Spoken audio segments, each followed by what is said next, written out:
com isso? Vocês estão vendo essas duas fotos? Eu pergunto para vocês. Vocês veem tributário aí? Se eu botasse uma pilha de processo, todo mundo veria tributário. Se eu colocasse aqui, eventualmente, um computador, né, cheio de obrigação acessória, todo mundo veria tributário. Mas e nessas fotos aí? Eu quero que vocês me digam, vocês enxergam o planejamento tributário nessas fotos? Quem enxerga, me manda um sim, mas tem que ser sincero, gente. Quem não enxerga, me manda um não aqui no chat, que eu quero agora dar uma olhada. Quem olha essas fotos e identifica o planejamento tributário? E aí, ninguém se arriscando, gente? Acho que a maioria, então, acaba que não vê o planejamento tributário nessas fotos, não é verdade? Opa! Já vi que um ali enxergou, ótimo, excelente. Outro enxergou, ótimo. Bom, deixa eu então compartilhar isso com vocês. Quando a gente fala da Times Square, todo mundo vê aquilo organizado, né? Todo mundo vê essas luzes ali. Mas a questão é, poucas pessoas sabem que esse comportamento acontece por causa de um incentivo fiscal. Um comportamento que surgiu lá atrás, de uma forma natural, ele acaba sendo incentivado. Ou seja, é um planejamento tributário que é criado da outra parte, ou seja, que é criado pelo governo, que é criado pelo ente público, para gerar um comportamento que traz vantagem para a sociedade. O mesmo acontece nas ilhas gregas, né? A gente vê ali aquele telhado pintado, todas aquelas casinhas branquinhas, a gente pensa, poxa, que bacana, todo mundo organizou. Incentivo fiscal. Obviamente, se você pinta a sua casa, se você conserva a tua casa, você acaba tendo um valor agregado. A verdade é que isso não acontece só nessas duas fotos. Na vida de vocês, a gente vai ter dezenas e dezenas e dezenas de exemplos todos os dias de alguma ação que é motivada pelo planejamento tributário. Um produto que você compra, um serviço que você assina, o prédio onde você mora, tudo, de certa forma, está sendo moldado pelo planejamento tributário. E isso é bom. O problema é que, muitas vezes, o ente público ele não consegue antecipar o comportamento de todo mundo. Ou seja, aquele incentivo, aquela legislação que é criada, acaba gerando um comportamento diferente desse comportamento que vocês estão vendo aí. E eu pergunto para vocês, o que acontece quando o governo ele não antecipou a brecha trazida pela legislação? Quando isso acontece, nasce o planejamento tributário. Vocês estão vendo essas fotos do meu lado? Aqui eu tenho dois planejamentos tributários que surgem de uma maneira exótica. Surgem sem que haja essa previdência, sem que haja essa antecipação do governo. Olha que interessante, o Roberto colocou aqui, no Cairo, Egito, também é assim. Se você não faz o acabamento da sua residência, você paga menos tributos. Então, o Cairo é o que é. Na verdade, Cairo, a gente não tem só esse incentivo, Roberto, a gente não tem esse incentivo só lá, né? Só nas ilhas gregas. Eu, por exemplo, estou hoje aqui do Rio de Janeiro, eu vi que vocês estão espalhados aí pelo país. Em muitas cidades a gente também tem algum tipo de incentivo. E é comum que cidades turísticas criem esse tipo de incentivo para conservar alguma área. Aqui no nosso país a gente tem corredores culturais, a Mayara falou aqui de Gramado, Gramado que é uma cidade linda, né? Realmente super bem conservada. Bom, esse é o planejamento que o governo conseguiu prever. Nas fotos que eu estou mostrando para vocês, a gente vê o oposto. Eu tenho uma das fotos aí com umas janelas fechadas, estão vendo, com tijolos? Nessa ocasião, tentaram instituir um tributo sobre o número de janelas. Aí o que o cara fez? Foi lá e fechou a janela. Estão vendo a casa do lado, essas casas fininhas, compridas? Bom, tentaram instituir um tributo pela largura da fachada da casa. Aí o que o cara faz? Uma casa fininha, de vários andares, super comprida. Nessa época, na época em que esses comportamentos foram gerados, isso funcionava. Porque a gente vivia um momento em que a gente estava preso à legalidade. A Gabi colocou aqui, no Brasil colônia era assim. É verdade, a gente também teve situações parecidas aqui no Brasil. Bom, e se você fizesse isso, estava valendo. Estava valendo porque, naquela ocasião, a gente falava de segurança. Valia o que estava na lei, ponto. Mas quem já foi meu aluno sabe que hoje isso não funciona mais assim. Se eu não tiver um algo mais, que é o substrato econômico, o meu comportamento, o comportamento gerado vai ser questionado. Ah, como assim, Felipe? Hoje, na teoria moderna do planejamento tributário, a gente tem algo que a gente vai chamar de substrato econômico ou propósito negocial. O que seria isso? um motivo econômico adicional que justifica o comportamento. Eu não posso fazer uma coisa só para economizar tributo. Aí você vai falar, mas todo mundo pensa assim, Felipe? Não. Mas a questão é, o fisco, muitas vezes, ele vai te autuar pensando assim. O julgador vai te julgar pensando assim.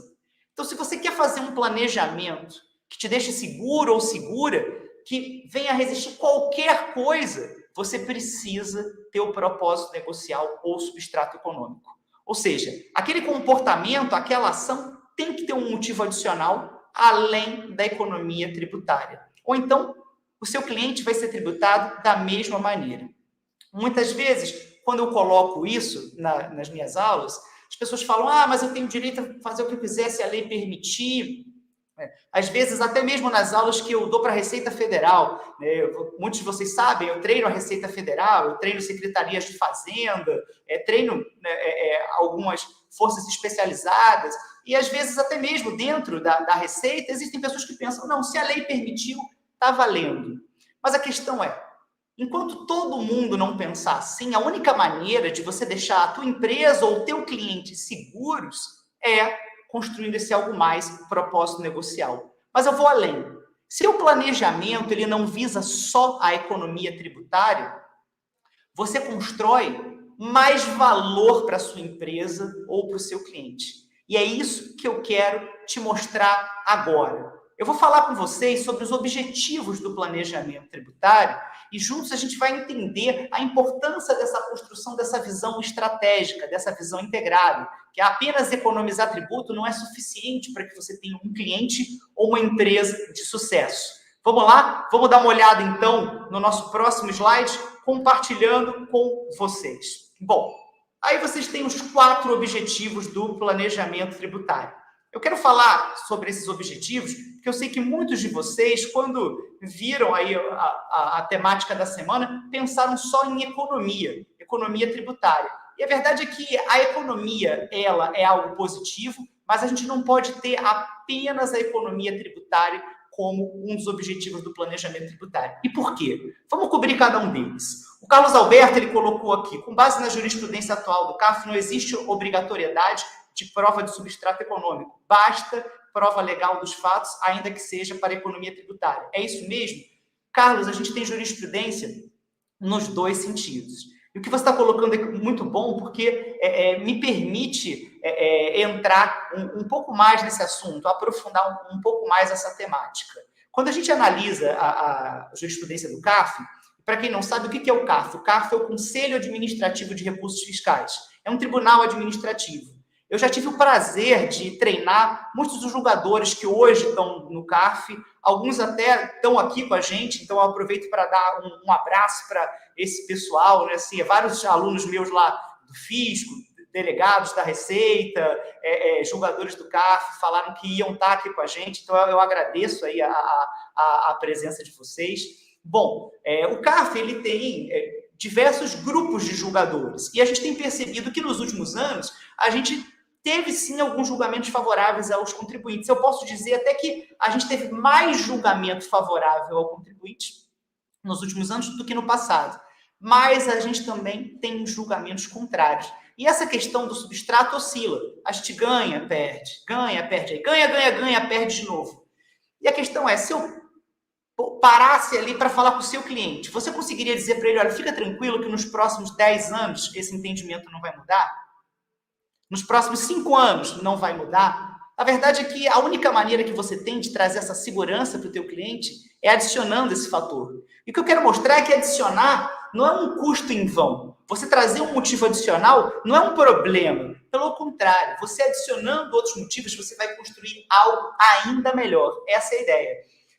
O Wagner colocou aqui, se eu tiver uma ideia interessante e viável para a economia tributária, como adequar o melhor propósito negocial? Ou seja, trabalhar o inverso? Sim. E a gente vai estar vendo isso ao longo das nossas aulas aqui, Wagner. Excelente comentário. Ou seja, às vezes, você vai ter uma ideia de planejamento tributário excelente, mas você ainda não tem esse motivo adicional. Eu posso criar esse motivo adicional e eu vou trazer, gente, muitos casos ao longo dessa semana para vocês verem isso na prática. Então, fiquem tranquilos. Se vocês ainda não tiverem comigo, ainda não tiverem compreendido o que eu estou abordando aqui como substrato econômico, fiquem tranquilos que todos vão sair daqui compreendendo. Bom, mas sim, Wagner, a gente pode ter uma excelente ideia tributária que ainda não encontra um respaldo na atividade do nosso cliente ou da nossa empresa. E a gente vai construir essa ponte, a gente vai ver já já como. Bom, vamos voltar lá então aos nossos objetivos. A gente tem 4 objetivos no planejamento tributário. Vamos começar por aquele que é o mais óbvio, a otimização da carga tributária. Como eu estava dizendo agora há pouco, eu tenho certeza que todo mundo aqui pensou nisso. E é relevante pensar nisso. Porque quando a gente considera a carga tributária do Brasil, hoje a gente tem uma carga tributária superior a 30%. Eu pergunto para você, que custo, que despesa no seu cliente chega, ou na sua empresa, chega a 30%? Nada. Mesmo que vocês pensem em folha de pagamento, por que ele é tão elevado? O que tem nela, gente? Sistema S, SESC, SENAC, SEBRAE, INSS, Imposto de Renda do empregado, né? E aí vai ter todos os reflexos, ou seja, nada vai tirar a fatia que o tributário vai tirar. Então, se você se torna capaz de reduzir o principal custo, a principal despesa, isso faz com que você seja visto ou vista como um investimento. E é o que a gente vai aprender ao longo dessa semana. Mas por que eu digo que esse não pode ser o único objetivo?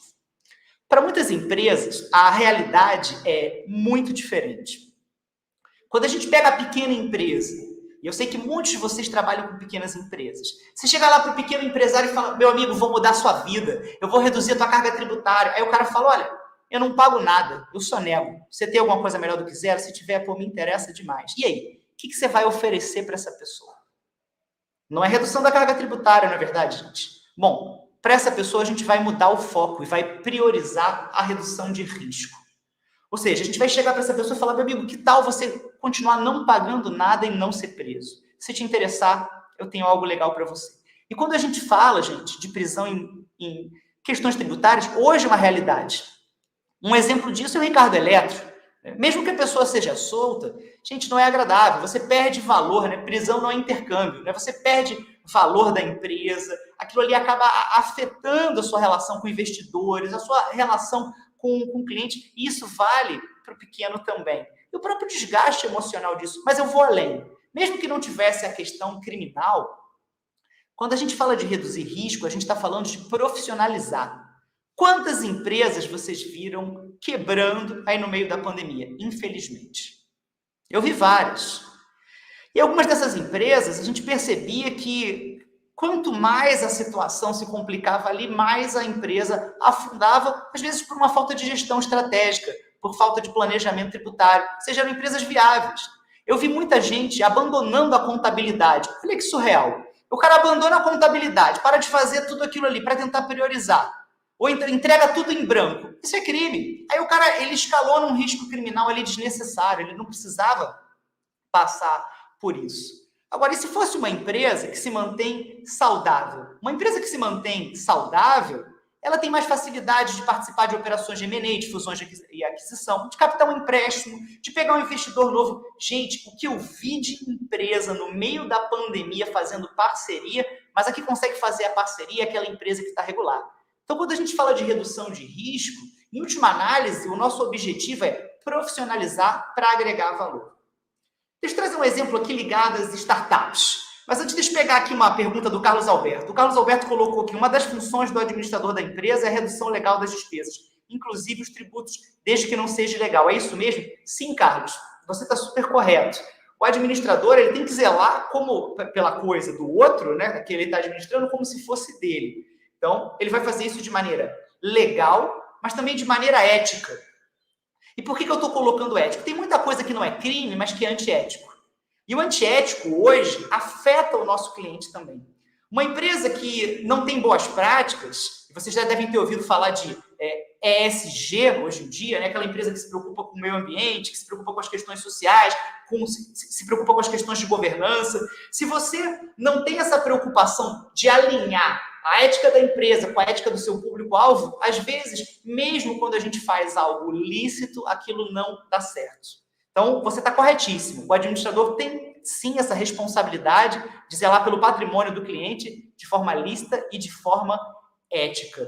Olha o Zwingli aqui colocando, mais de 700 mil empresas quebraram. E o que a gente aqui quer é evitar que a sua empresa, que o seu cliente, seja uma dessas pessoas que quebram. Enquanto a gente viu 700 mil quebrando, eu posso dizer que eu vi muitas empresas prosperando na crise. E não foi fazendo nada de errado, não, gente. Foi agindo de forma criativa, agindo de forma estratégica. Bom, vamos falar do caso das startups, então. Quando você pega essas startups que crescem sem parar e que passam de 1 bilhão, sabe? Que o pessoal chama de unicórnios. Vamos pegar como exemplo Airbnb, Netflix, vamos pegar como exemplo AliExpress, Nubank, 99 Táxi, etc. O que essas empresas têm em comum? Além delas terem um modelo de negócio inovador, elas têm um modelo tributário inovador. E é isso que traz para essas empresas tração. Imagina lá atrás alguém querendo investir no Netflix. Você pode investir na Rede Globo ou você pode investir num cara que aluga uns filmes pela internet. E onde é que você quer investir? Vocês sabiam que a Netflix começou alugando DVD? O início dela foi assim. Aí o cara teve uma ideia.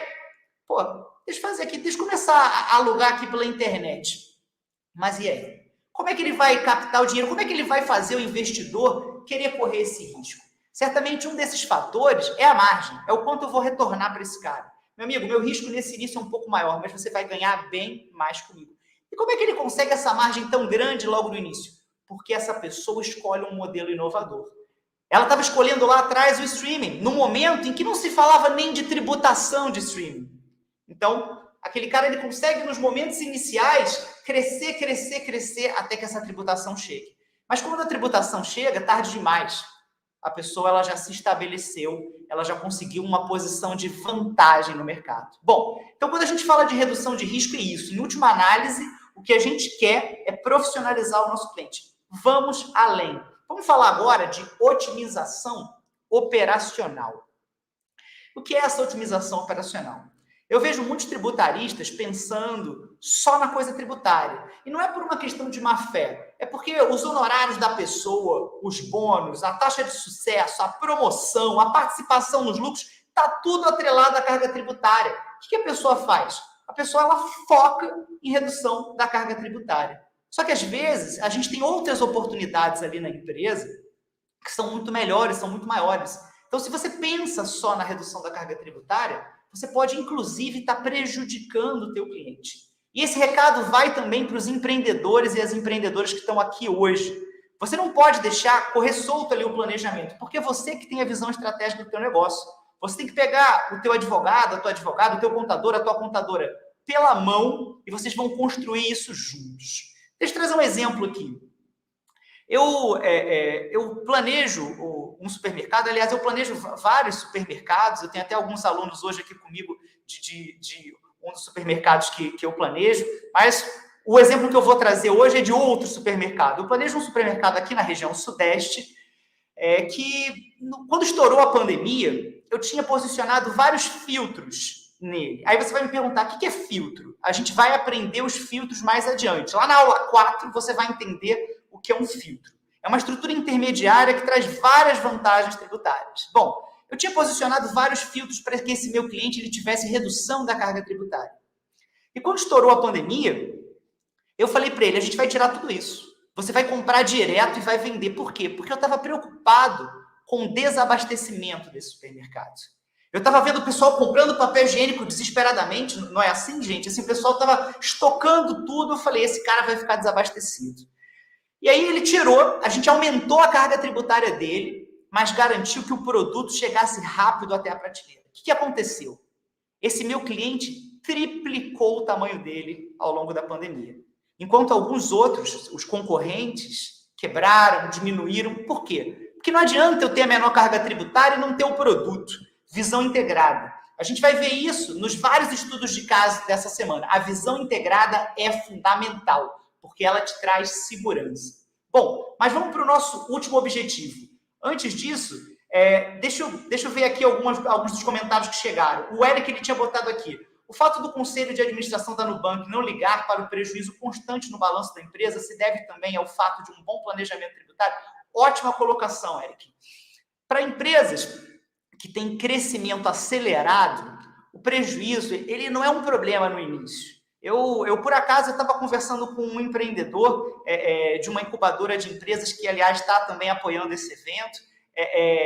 E essa semana passada, se eu não me engano, semana passada, estão falando justamente sobre isso, e eles estão corretos, é uma empresa ótima, assim, com um modelo de negócio fantástico, mas eles me colocaram, a gente não está preocupado com o lucro agora, e eles fazem bem, porque eles estão preocupados em crescer. Eu não estou dizendo que isso vale para qualquer modelo de negócio, mas essas empresas, principalmente as da economia digital, num primeiro momento, elas só reinvestem, porque elas sabem que no ganho de escala, elas vão criar o diferencial. Por isso a gente vai vendo esse prejuízo constante, que depois ele vai lá na frente ser modificado. Só que esse prejuízo, ele traz ganho tributário também, porque ele permite que a gente anule a carga tributária, e isso traz sim uma vantagem competitiva nesse momento de crescimento.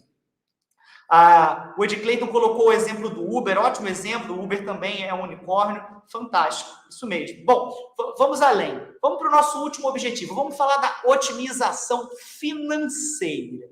Muita gente, quando pensa no planejamento tributário, pensa de forma estática. E eu quero que vocês passem a pensar agora de forma dinâmica. Por que isso? Às vezes a gente vê o planejamento como se fosse uma foto. Eu vou apresentar isso para o meu cliente, pronto.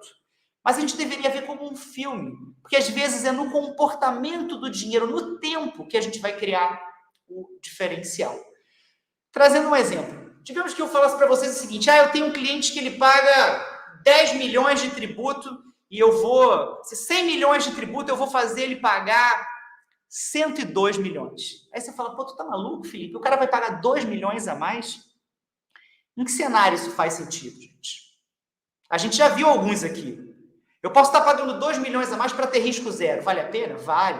Eu posso estar pagando 2 milhões a mais de tributo para não ter custo operacional ou reduzir esse custo operacional, 20 milhões a menos de custo operacional. Vale a pena? Claro.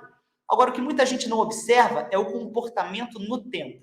Se eu digo que esse cliente ele está pagando 100 milhões em 30 dias e a gente vai fazer esse cara pagar 102 em 360 dias, o que a gente acabou de gerar para ele? Juros de 2% ao ano. Onde é que ele vai ter isso? Em lugar nenhum. Quando a gente analisa a dívida ativa da União, as empresas que estão lá inscritas junto ao governo federal porque devem, a gente percebe que mais de 1/4 das empresas que estão lá inscritas estão lá não porque elas precisam dever. Elas estão lá porque elas perceberam que o custo do dinheiro para elas junto ao fisco é menor do que o custo do dinheiro junto ao sistema financeiro. Ou elas perceberam que a taxa de retorno do negócio delas é melhor. Ou seja, ela vai pegar esse dinheiro, vai aplicar no negócio e vai ganhar mais. Então, para elas, vale a pena. Vocês sabem, outro dia eu apresentei para um cliente um planejamento que gerava uma pequena economia. Mas esse cliente, ele sempre pagava o tributo dele no dia 5. E com o meu planejamento, ele teria que pagar no dia 15. E ele, assim, ao contrário, né, ele pagava sempre no dia 15 e teria que pagar no dia 5. Aí ele me falou, Felipe, eu não me interesso, porque eu vou perder 10 dias de fluxo de caixa.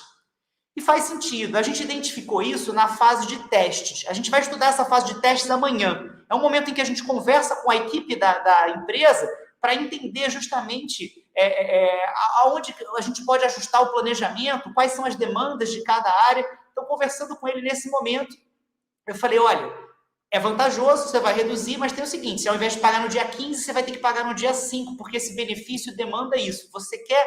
Aí ele falou, Felipe, não me interessa, porque para ele o fluxo de caixa é muito relevante. Bom, então consolidando o que a gente viu até agora, né? A gente viu que é importante economizar o tributo, sim, é importante reduzir risco, é importante reduzir custo operacional, é importante melhorar fluxo de caixa. Visão integrada. Todo mundo comigo até aqui, gente? Me mandem um sim, só para eu saber que tá todo mundo comigo e a gente vai além, tranquilo, gente? Beleza? Todo mundo comigo? Me mandem um sim, por favor. Enquanto isso, eu vou pegando aqui. O Carlos colocou aqui, empresa no lucro presumido empresta dinheiro aos sócios.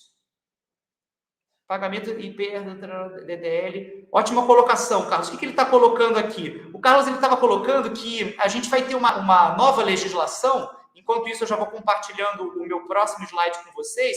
A gente vai ter uma nova legislação que vai prever várias situações de DDL. O que é esse DDL? O DDL, voltando aqui para mim, é a distribuição disfarçada de lucros. Vocês devem estar vendo que está surgindo uma reforma tributária por aí, e eu já digo, tudo que a gente vai falar já está adaptado a essa reforma tributária, porque o planejamento tributário ele sempre enxerga além. Então, tudo que a gente vai falar funciona em qualquer momento. Se vier a reforma tributária, as técnicas que vocês vão ver vão funcionar? Sim, com certeza vão funcionar. Porque as técnicas que vocês vão ver ao longo desse curso, elas são universais. A legislação pode mudar. A forma de tributar o teu cliente pode mudar. Mas a verdade é que a técnica, ela não muda. Ela é universal. Se aplica a qualquer tamanho de empresa, se aplica a qualquer atividade. E aí, na pergunta, ele estava colocando o seguinte, ele estava colocando que para o ano que vem a gente vai ter essas presunções de distribuição disfarçada de lucro e muitas atitudes que hoje são praticadas, como empréstimo que é feito a sócio ou redução de capital para distribuição de sócio, vão estar na mira da Receita, vão, mas isso não significa que a gente não tenha alternativas. A gente sempre vai ter alternativas. O Daniel colocou aqui, aproveito para mandar um abraço para o Daniel. O Daniel, há muitos anos, eu posso dizer até décadas, né, Daniel, para a gente revelar aí a nossa idade. Foi meu aluno, ele é um tributarista brilhante, um cara aí que é julgador hoje, já teve vários papéis importantes na área de julgamento. Ele está colocando aqui, revisão periódica é essencial. Sim, perfeito. Se a gente não gera esse acompanhamento, a gente nunca vai ter um planejamento bem feito, porque a lei muda, porque o seu cliente muda, porque o mercado muda. Então, esse acompanhamento faz parte das fases do planejamento tributário que a gente vai estar vendo amanhã. Vocês vão ver que, ao longo das aulas, a gente vai ter aí vários comentários de alto nível, porque, junto com vocês, a gente tem vários professores de direito tributário, que é o caso do Daniel e de muitos outros que estão acompanhando aqui a gente. Então, tenho certeza de que a nossa interação vai ser muito bacana e eu já agradeço a presença de todos. Se eu não mandar um abraço para alguém, é porque a gente recebe tanto comentário que às vezes passa aqui direto. Bom, vamos continuar. Vamos falar do caso da lavanderia. Eu trouxe esse caso, alguns alunos meus já conhecem esse caso, mas eu acho que ele é muito importante para a gente começar trazendo essa visão e poder ir além para outros casos igualmente interessantes. Eu trouxe esse caso porque esse caso foi vivenciado por um aluno meu. Um aluno de um MBA, e aí eu pergunto para vocês assim, vocês acham que essa pessoa ela sabia direito tributário, não sabia? Esse cara não sabia nada. Por isso que eu digo, você não precisa saber direito tributário para liderar o planejamento tributário. Se você souber, ótimo. Se você não souber, você precisa entender de estratégia. E eu vou mostrar isso para vocês ao longo da semana. Se você sabe, melhor ainda. Se você entende direito tributário, contabilidade tributária, poxa, você vai conseguir avançar mais rápido, você vai ter velocidade. Mas ainda que você não tenha estudado nunca direito tributário, se você construir a visão estratégica, você vai ser capaz de interagir com quem sabe. Esse era o caso desse meu aluno. Ele é um empreendedor de um negócio de família, uma pequena lavanderia. E eu trago esse exemplo para quebrar aquela objeção que eu mencionei para vocês lá no início. A empresa pequena não consegue fazer planejamento tributário. Isso não é verdade. Era uma lavanderia familiar, do pai e da mãe dele. E ele me disse o seguinte, ele falou, poxa, Felipe, eu entrei nesse curso no MBA que ele estava fazendo para tentar mudar a vida da minha família, sabe? Porque eu achava que meus pais eram uns incompetentes. E eu vi que os caras são bons, tudo que dava para eles fazerem, eles fizeram. Ele foi passando, né, pelas disciplinas, marketing, recursos humanos, etc. E quando chegou na minha, a última disciplina, ele falou, Felipe, eu quero ver se o planejamento tributário faz a diferença. E eu pedi para ele me explicar o que ele fazia. Aí ele começou a falar. Na hora que ele falou, eu tenho uma lavanderia, eu pensei o quê? Pá! Aquela lavanderia que tem do lado da minha casa. Por quê? Porque essa é a minha vivência. A vivência da gente é muito positiva. Ela agrega a visão, mas a vivência, ela também pode limitar. Porque a gente fica preso no nosso modelo mental. A gente enxerga o mundo por aquilo que a gente sabe. Por isso existem as técnicas que a gente vai estudar na nossa aula 3 e na nossa aula 4. As técnicas, elas vão abrir a visão de vocês, para que vocês encontrem a oportunidade em qualquer cenário. Essa é a ideia. Então, eu estava pensando naquela lavanderia, que eu vou lá, tem uma música, né? Quem sabe ali uma TV, um negócio assim, mas à medida que ele foi me contando a história dele, eu vi que a lavanderia dele não tinha nada a ver com aquilo. Ele lavava roupa de cama e banho para hotel. Reparem como isso já faz diferença. A minha lavanderia, ela precisa estar perto da minha casa, porque se não estiver perto, eu não vou para outra cidade lavar minha roupa. Mas a lavanderia dele pode ir para outra cidade. Isso já traz aí uma variante. Vocês falaram de IPTU, eu já posso estar num local que tem o IPTU incentivado, né? Eu posso estar num local que tem o ISS mais baixo, vocês mencionaram o Imposto sobre Serviços. Bom, então, conhecer o cliente é fundamental, que é o que a gente faz na fase de análise, que a gente vai estudar amanhã. Eu ali conversando com aquele aluno, eu aproveitei para cumprir as etapas do planejamento, para poder entender um pouco mais aquilo. E à medida que eu fui fazendo as perguntas, usando as técnicas, eu fui conhecendo um pouco mais o negócio dele. E o que eu percebi é que ele lavava em larga escala para hotel e para estabelecimentos similares, né? Toalha, roupa de cama, essas coisas. Bom, eu fui conversando, até que num determinado momento eu falei, eu já sei o que você tem que fazer, cara. Você tem que deixar de ser uma lavanderia. O que vocês acham disso?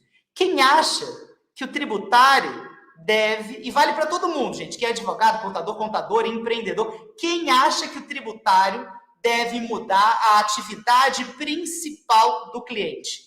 Quem acha que sim, me manda um sim aí. Quem acha que não, me manda um não, só para eu ver como vocês pensam sobre isso, gente. Bom, mas eu pedi essa mudança. Eu falei para ele o seguinte, olha, o teu problema é a tua atividade, cara. Se a gente pensar de forma estratégica sobre o teu negócio e gerar essa mudança, você vai ter um ganho significativo. O que eu recomendei para ele?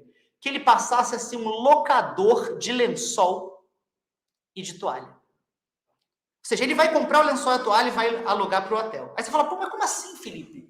Como é que ele vai ter dinheiro para comprar se o cara mal tinha margem? Agora vem a mágica do planejamento tributário. Vamos ver isso sob a ótica da estratégia empresarial e sobre a estratégia tributária e como elas vão estar integradas. Do ponto de vista da estratégia empresarial. Imagina ele chegar para o cliente dele e falar, meu amigo, olha só, agora eu vou te alugar lençol e toalha pelo mesmo preço que antes eu te cobrava para lavar. Ou seja, o que eu estou falando é que nunca mais na vida você, hotel, vai precisar comprar um lençol e uma toalha. O hotel quer isso? Claro que quer. Aí ele já fideliza ali o cara até morrer. Ó, assina esse contrato aqui. Mas a questão é, como ele vai ter dinheiro para comprar esse lençol e essa toalha? Agora vem o planejamento tributário. Quando ele era uma lavanderia, o que ele pagava? Imposto de renda, CSL, PIS, COFINS e ISS, o Imposto sobre Serviços. Então, eu tinha aqui o ISS. Agora que esse cara é um locador de lençol e toalha, o que ele vai pagar? Imposto de renda, CSL, PIS, COFINS. Opa, eu não tenho mais o ISS. O que isso representa, gente? 5% a menos ali, ou seja, o cara vai 5% a menos de carga tributária, né? 5% em cima da receita, ou seja, o cara está ganhando 5% da receita para fazer o que quiser. Ah, com 5% a mais de receita ali, ele consegue, com essa receita liberada, ele consegue comprar o lençol e a toalha, no caso dele, nos primeiros meses, e o resto é margem, gente. O que o planejamento está fazendo aí? Financiando a estratégia. E repare, nesse caso, eu tenho propósito negocial, eu tenho substrato econômico? Tenho. Porque ele está fazendo isso não só pelo ganho tributário, mas pelo ganho de relacionamento, de posicionamento, a formação da estratégia do negócio faz sentido para ele. Claro até aqui, gente? Excelente? Tranquilo? Bom, vamos além. Deixa eu compartilhar novamente aqui meus slides com vocês para que a gente vá para o nosso próximo estudo de caso. Eu quero falar agora desse bombom, o sonho de valsa. E eu pergunto já de início aqui, quem percebeu, gente, que a embalagem do sonho de valsa mudou? Perceberam isso, né, gente? Lembra? A gente tinha aquela embalagem assim, agora a gente tem essa versão compacta. Agora vem a grande pergunta. Quem imaginou que essa mudança era um planejamento tributário? Bom, vamos dar uma olhada nisso. Quem sabia que era um planejamento tributário, fala sim. Quem não sabia, fala não. Eu sei que tem muitos alunos aqui meus que já viram em algum momento eu falando ao longo desse ano sobre esse exemplo. Então pode mandar um sim aqui, gente, mas eu quero acrescentar informação.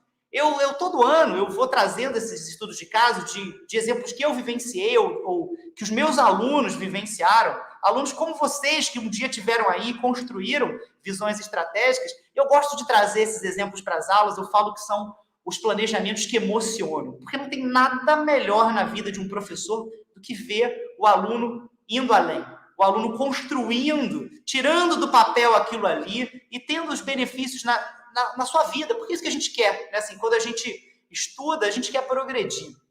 Bom, então, esse ano eu falei muito desse caso do sonho de valsa e foi interessante, porque a gente teve muita repercussão em várias redes sociais, o pessoal postou lá no Facebook, postou no Instagram, eu recebi em várias redes alunos meus repostando, foi muito bacana ver essa repercussão. Só que no meio daquilo tudo, eu vi uma professora de direito tributário falando: isso não vai funcionar porque o fisco vai autuar essa empresa.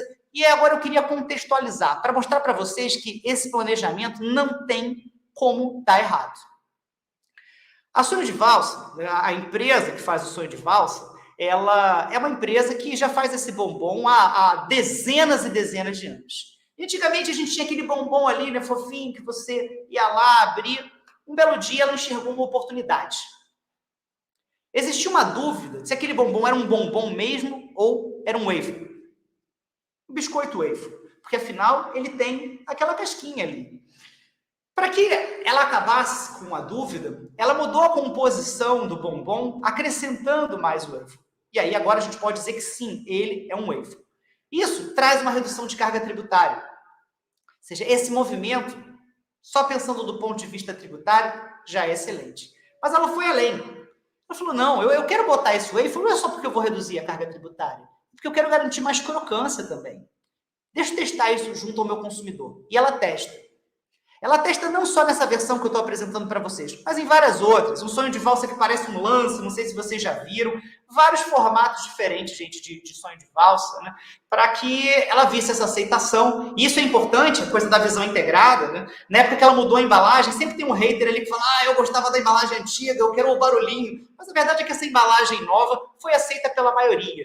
Porque ela é higiênica, porque ela mantém a crocância, porque ela reduz o imposto sobre produtos industrializados. A partir do momento que ela mudou a composição do produto, ela teve um ganho tributário, sim, mas essa mudança de composição traz um ganho operacional.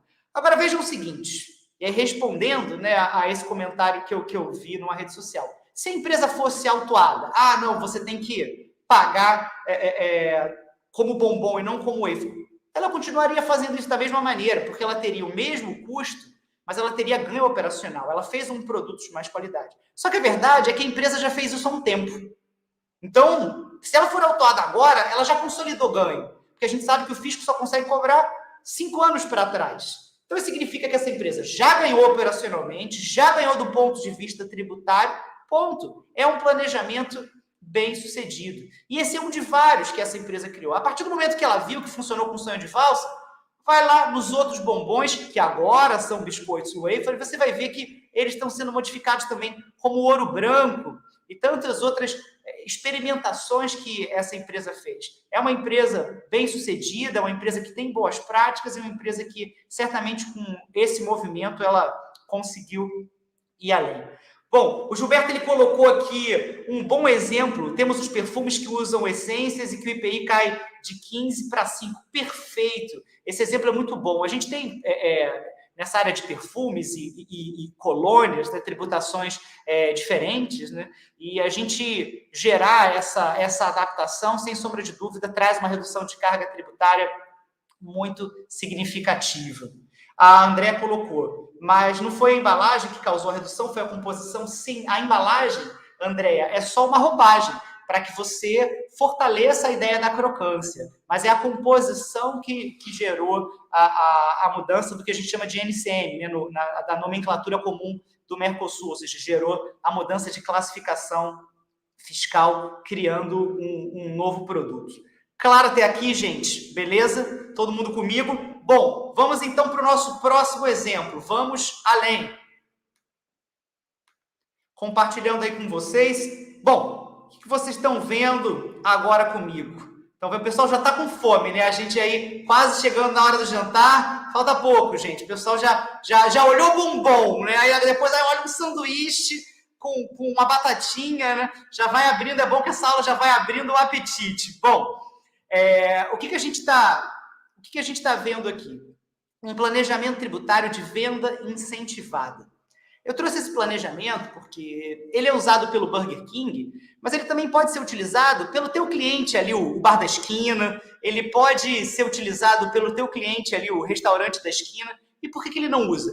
Porque não tem ninguém que faça isso por esse cara. Porque se tivesse, certamente ele utilizaria. Vamos entender como esse planejamento funciona. Eu, particularmente, gosto muito do Burger King. Antes da pandemia, ia bastante lá. E certamente retornarei quando a pandemia permitir. E uma das coisas, para quem conhece o Burger King, que a gente tem lá na promoção, é o refrigerante refil. Conhecem, gente? Como é que funciona? Meia hora tomando até morrer, não é assim? Tem aquelas pessoas que abraçam ali a máquina, né? E ficam ali, estilo presídio, né? Até acabar a meia hora. Bom, e se eu dissesse para vocês que isso faz parte de um planejamento tributário? Um planejamento que, ao mesmo tempo, vai agregar valor na venda e vai reduzir a carga tributária desse cara. Vamos ver como isso funciona. Quando a gente fala do refrigerante, o refrigerante, ele, em alguns dos seus tributos, ele já foi tributado lá na fábrica. Então, hoje aqui no Brasil, a gente tem substituição tributária, monofase e vários outros tipos de tributação que às vezes geram algum tipo de antecipação da tributação. Alguém que foi tributado aqui para o próximo ser alíquota zero. O importante é que vocês tenham isso em mente. O fisco ele tributa lá atrás e desonera para alguns tributos quem vai na frente. Isso significa que quando o Burger King vende o refrigerante, não importa se ele vai vender a R$1 ou a R$100. Alguns dos tributos que estão ali já foram cobrados. Ah, ele pode cobrar a diferença? Se ele já cobrou, ele pode cobrar a diferença? De acordo com o entendimento atual, sim. De alguns tribunais, sim. Mas muitos estados hoje têm benefícios fiscais que determinam que essa tributação ela se torna permanente. Para simplificar o exemplo, o que eu quero mostrar para vocês é o seguinte: aquilo que já foi tributado lá atrás, ou não vai repercutir agora, ou se repercutir, vai repercutir de uma forma positiva. Ou seja, quando eu vender o refrigerante, a minha tributação vai ser melhor do que quando eu vender a batata e o sanduíche. Essa é a ideia. Então, imagina, eu tenho um refrigerante aqui de R$10. Aí eu tenho ali uma batata também de, sei lá, R$10. Vamos botar tudo com R$10. E eu tenho um hambúrguer de R$10. R$10, R$10, R$10, tudo 30. O que eu faço?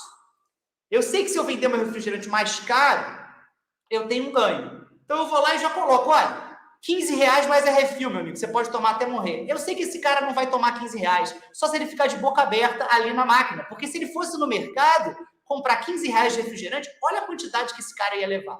Então, no primeiro momento, a pessoa olha e fala, isso tá meio caro, né? Ele pensa ali que não tá valendo tão a pena. Mas agora a gente vai gerar o comportamento. Eu falo, ó, R$15 de refrigerante, 10 da batata, 10 do hambúrguer, tudo 35. Falo, meu amigo, mas se você comprar o conjunto, eu faço um desconto para você. Você vai comprar por 30, eu posso até fazer um desconto maior, 25. Então, ele percebe a vantagem do comportamento de comprar em conjunto. Ele fala, pô, tem que comprar em conjunto, porque eu vou ganhar. Mesmo aquele cara que não queria o refrigerante, agora ele quer, porque vale a pena. E eu gero o comportamento da venda incentivada. Só quando eu faço isso, de onde eu vou tirar a margem? Eu vou manter a margem do refrigerante, porque quanto mais caro ele for, mais eu ganho, porque eu vou diluir a carga tributária e vou retirar a margem da batata e do sanduíche. Certamente vocês já foram em alguma lanchonete que falou assim, você quer por mais R$1 aumentar a sua batata frita? Bom, quando você faz isso, aí a galera vai ao delírio, né? Porque aí o planejamento, ele tá perfeito. Reparem, gente, o bar da esquina não vende refrigerante? Claro que vende. Quantos produtos em substituição tributária esse cara vende? A farmácia da esquina não tem nada em monofase, não tem nada em algum tipo de tributação específica? Tem muita coisa. Então, por que eles não trabalham a venda incentivada? Porque eles não sabem que existe. Porque se soubesse, quando eu entrasse lá no iFood para fazer o meu pedido, esse cara ia me incentivar através de um refrigerante. Claro até aqui, gente? Bom, vamos além. A Aldênia colocou aqui, professor, uma indústria criou uma embalagem para o creme de leite, botando 1 quilo e 1 grama, linha food. Pela legislação estadual, incidiria a substituição tributária até 1 quilo. Poxa, Aldênia, ótima colocação a sua. O que ela está falando aqui? Às vezes, a gente muda formato de embalagem para pegar uma regra tributária mais vantajosa. Vocês certamente já entraram nas lojas americanas e viram ali que a batata Pringles te dá 20% a mais. Aí vocês viram que o enxaguatório bucal te dá 10% a mais. Já viram isso, não já, gente? Viram que o chocolate dá 20% a mais. A gente entra ali e se sente até querido, né? Fala, pô, esse povo gosta de mim. Por que eles fazem isso, gente? Às vezes porque gostam de vocês mesmo. Às vezes para sair da substituição tributária ou de alguma regra nociva. Ou seja, na hora que a gente adiciona aquilo ali, a gente está gerando uma promoção, mas a gente está entrando numa regra mais vantajosa. Mas olha o que a Aldênia colocou. Se a regra falar, até 1 quilo tem uma tributação, aí eu boto 1 quilo e 1 grama, vai ser autuado. Por quê? Porque não tem substrato econômico. Ninguém olha ali o chocolate com 1 grama a mais e fala, caramba, 1 grama a mais vou levar. Não, tem que ter algo que gere comportamento comercial. Várias empresas foram nessa de botar 1 grama a mais e foram autuadas, mas aquelas que fizeram uma promoção de verdade têm sucesso até hoje. Ou seja, o cara ele coloca uma quantidade que demonstra o comportamento. É como se a gente fizesse uma escolha. Eu prefiro entregar ali isso para o fisco ou eu vou pegar isso e entregar de chocolate para o meu cliente? Para o meu cliente, porque vai gerar ciclo virtuoso. E aí a pessoa compra cada vez mais. Excelente colocação, Aldênia. Ela acrescentou aqui, pensar dessa forma é planejar na medida que o produto se tornou mais barato e competitivo. Sim, com certeza. Se a gente pensa dessa forma e gera integração, funciona. Eu tive uma aluna que ela aumentou o ketchup dela, ela vendia um ketchup desse tamanho, aí passou a vender um ketchup bem maior, só que o ketchup maior dela entrava numa regra tributária mais vantajosa, ou seja, ficava mais barato. Ela, na região dela, dominou o mercado. Pô, um negócio desse tamanho, com uma carga tributária mais baixa, ela foi muito bem sucedida nessa mudança. Tranquilo? A Gabriela colocou aqui, calma, a venda incentivada funcionaria. Como? Deixa eu te explicar, Gabriela. A ideia seria a seguinte. Imagina que a gente está vendendo um chocolate ali de 100 gramas para você. Só que aí o fisco fala, olha, toda vez que você vender o chocolate até 100 gramas, a tua tributação vai ser de X. É uma tributação desvantajosa. Aí ele fala, mas se você vende um chocolate acima de 100 gramas, eu te entrego uma tributação mais baixa. Por que ele faz isso? Às vezes porque percebe que aquele produto é um produto para pessoas de baixa renda, às vezes porque percebe que aquele produto ele pode estar atendendo ao atacado, esse tipo de coisa. Eu vou mudar o exemplo para te dar um exemplo que vai ficar mais claro, numa mudança de composição. Eu tive um cliente que vendia um creme cosmético, um creme anti-rugas. Ele tinha 20% de tributação. Aí eu falei para ele botar filtro solar no creme dele. Ele passou a ter 0% de tributação. O que mudou? O filtro solar. Eu entrei numa política pública. Acabou. Ele hoje não paga aquele tributo. Fácil assim. Até eu fiz mudar a lei e aí a gente vai mudar o produto. O mesmo vale para a composição de produtos. Então, às vezes a gente tem um produto que tem uma tributação mais alta quando ele é pequeno, por causa do tipo de consumo daquele produto. Como o caso do ketchup. Esse ketchup aqui é um ketchup para o cara usar em casa. Então, a tributação vai ser mais alta ou o preço presumido vai ser maior. Esse aqui já vai ser para ser usado em restaurante. Então, tem um incentivo. Só que eu posso vender aquele daquele tamanho para todo mundo. Então, na hora que eu gero essa mudança de apresentação, eu entro na vantagem. Ficou claro, Gabriela? Se não ficou, me avisa, por favor. Tranquilo, gente? E a gente poderia trazer vários exemplos de mudança. As técnicas, elas servem para isso, para vocês entenderem todas as variantes possíveis. Porque você sempre vai conseguir olhar, você vai enxergar as possibilidades. E o interessante é que essas possibilidades, elas não servem só para o tributário, porque elas vão te dando insights para você melhorar o teu produto de verdade, o teu serviço de verdade, para construir, de fato, uma empresa, um serviço, um produto melhor. Tranquilo até aqui? O Eric, ele colocou, esse exemplo do filtro se aplica também para clientes de farmácias de manipulação? Ótima colocação, Eric. Não é todo produto em que a gente introduz o filtro que tem a vantagem. Hoje, a política de filtro solar ela é muito mais restritiva do que na época que esse cliente fez esse produto. Hoje ele continua usando filtro, mas para alguns produtos de forma isolada. Então, a gente tem batons que podem se beneficiar, né? A gente tem cremes para passar no corpo, para passar no rosto, que podem ter alguma vantagem, mas não é qualquer produto com filtro solar que tem esse tipo de vantagem. Ok, gente? Tranquilo? Bom, vamos para o nosso último caso. Eu reservei para o nosso último caso, de hoje, claro, um planejamento que eu acho muito importante nesse momento que a gente está vivendo. A gente vê, às vezes, as pessoas falando que a pessoa que quer fazer planejamento tributário só quer ganhar dinheiro.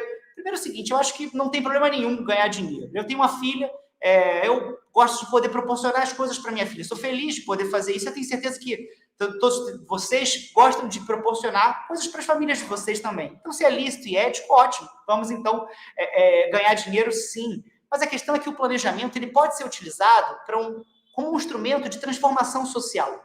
Eu, quando entrei nessa área, eu estou há 25 anos na área tributária, eu entrei estudando entidades assistenciais, né? Tive a oportunidade de trabalhar com grandes entidades sem fins lucrativos, e com o tempo eu descobri que o planejamento de uma empresa, às vezes, me trazia a possibilidade de gerar um impacto muito maior pela geração de emprego, e né, assim, fui cada vez me engajando mais no planejamento tributário. E por isso eu quis trazer para vocês o caso do Tampão Book. A gente está vendo hoje, deixa eu projetar para vocês aqui na tela, a gente está vendo hoje essa polêmica dos absorventes. Eu acho um absurdo, né, que as meninas não possam ter absorvente nas escolas, né? Eu como pai, como marido, como filho, né? Eu realmente fico indignado de ver que sim, a pessoa ela não consegue ter a sua dignidade preservada. E por isso quis trazer esse exemplo. Muitas vezes o planejamento tributário ele é utilizado como instrumento de ação, como instrumento de protesto, né? Uma maneira que a gente tem de estabelecer um ponto. E esse planejamento é um planejamento que ele mostra isso de forma clara. Há um tempo atrás, em outro país, esse planejamento ele não foi feito no Brasil, as mulheres desse país passaram por uma situação similar, assim, uma tributação elevada nos absorventes. E por mais que elas gritassem, explicando o erro daquilo ali, a verdade é que aquele país tinha legisladores homens e essas pessoas não estavam sensibilizadas com relação à causa dessas mulheres. E aí veio a ideia de fazer o Tampão Book, um livro com os absorventes embutidos. É a ideia da venda incentivada. Nesse caso, o objetivo foi gerar um protesto. Muito mais do que fazer o planejamento para alguém comprar, foi mostrar o absurdo daquilo. Como o livro é um produto que costuma ser desonerado, ele tem uma tributação muito baixa, se eu vendo o livro e coloco, né, na combinação os absorventes, aquele mesmo efeito que a gente gerou no Burger King, a gente poderia gerar através dessa combinação. E esse protesto que esse público feminino fez, conseguiu fazer com que a legislação fosse alterada. Hoje, aqui no Brasil, a gente tem mulheres tributaristas brilhantes, né? Algumas eu tive o prazer de ter como professor, né? Assim, foram minhas alunas em MBAs, em cursos como esse, e hoje são lideranças representativas das suas áreas, e hoje eu vejo essa frente feminina discutindo o que a gente chama de pink taxation, ou a tributação rosa, ou seja, a mudança da tributação desses produtos para que a gente possa dar acesso às pessoas. Assim como a gente viu um produto com filtro solar sendo incentivado, né, por que a gente não vê, então, esse absorvente ou algum outro produto tendo incentivos maiores para que a gente possa entregar esse acesso? Esse tipo de ação, como a que eu estou projetando na tela de vocês, torna isso possível. Bom, eu coloquei isso para dizer para vocês que não importa qual é o teu propósito. Se você é uma pessoa engajada e que quer mudar o mundo, se você é uma pessoa que quer fazer diferença na tua empresa ou no teu cliente, essa semana é para você. Eu vou trazer exemplos que vão se adaptar ao papel de cada um de vocês, para que vocês se enxerguem dentro dos exemplos e façam a diferença na vida do cliente, na vida dos funcionários de vocês ou na vida de vocês mesmos. Bom, gente, eu espero que vocês tenham gostado da nossa aula. Quero ouvir os comentários de vocês. Eu vou abrir aqui para as perguntas de vocês, para que a gente possa responder algumas dessas perguntas. Estou ansioso aí, respondi muitas ao longo aí da nossa jornada, mas estou ansioso para ver os comentários de vocês. Sempre é muito bom. E aí a gente encerra aqui a nossa apresentação. Bom, fique à vontade aí para partilhar os seus comentários comigo. Deixa eu dar uma olhada aqui. Ótimo, mega importante a iniciativa. Bom, fico feliz aí que vocês tenham gostado da iniciativa. Legal. O Roberto colocou aqui, super importante, para empresas do Simples. Roberto, esse exemplo que eu coloquei do Burger King, ele se aplica às empresas do Simples, porque mesmo no Simples você tem esse tipo de variação. Ou seja, no Simples, não são todas as tributações que permanecem, dependendo do tipo de tributação. Quando a gente está falando ali dos anexos, a gente sabe que alguns tributos são excluídos, mas a gente vai ver outros.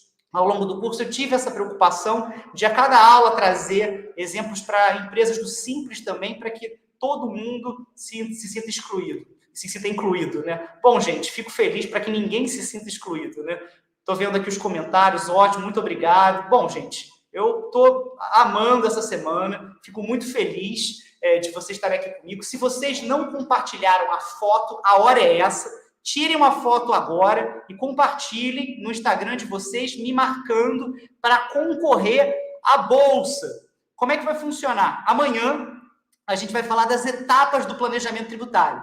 Você vai aprender a fazer um passo a passo de como construir um planejamento tributário, as boas práticas, o que pode dar errado, como você corrige isso, e aí mais estudos de caso.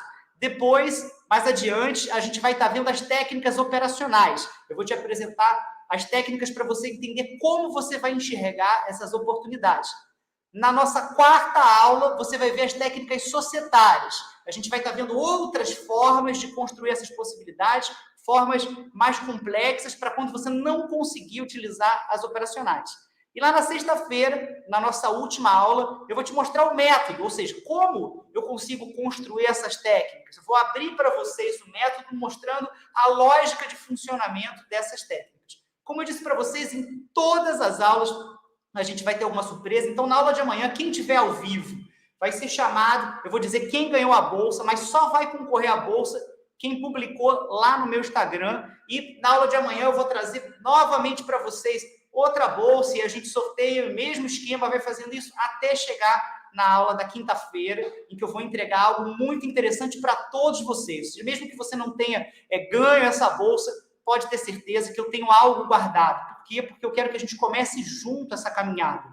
Alguns alunos me colocaram antes da aula, me perguntaram sobre a minha mentoria. Ah, Felipe, a mentoria eu vou esperar. Gente, não esperem nada. Aqueles que têm interesse de aprender planejamento tributário, a hora é essa. Eu vou trazer para vocês muito conteúdo essa semana e depois eu vou entregar um desconto num dos meus cursos que eu nunca entreguei na minha vida. Esse desconto não importa se você quer fazer a mentoria depois, se você quer fazer outro curso comigo, ele certamente vai te permitir entrar nesse mercado. A gente vai ter as bolsas, como eu coloquei, depois eu vou, para as pessoas que estiverem no meu curso, eu vou trazer outras coisas relacionadas à minha mentoria. Então, fica ligado ao longo da semana, fica ligada, que eu vou estar explicando tudo isso para vocês. Bom, gente, fico feliz ao saber que vocês gostaram da aula, já estou ansioso pela aula de amanhã. Um grande abraço a todos, gente. Foi um prazer. Até amanhã, às 7 da noite. Tchau, tchau.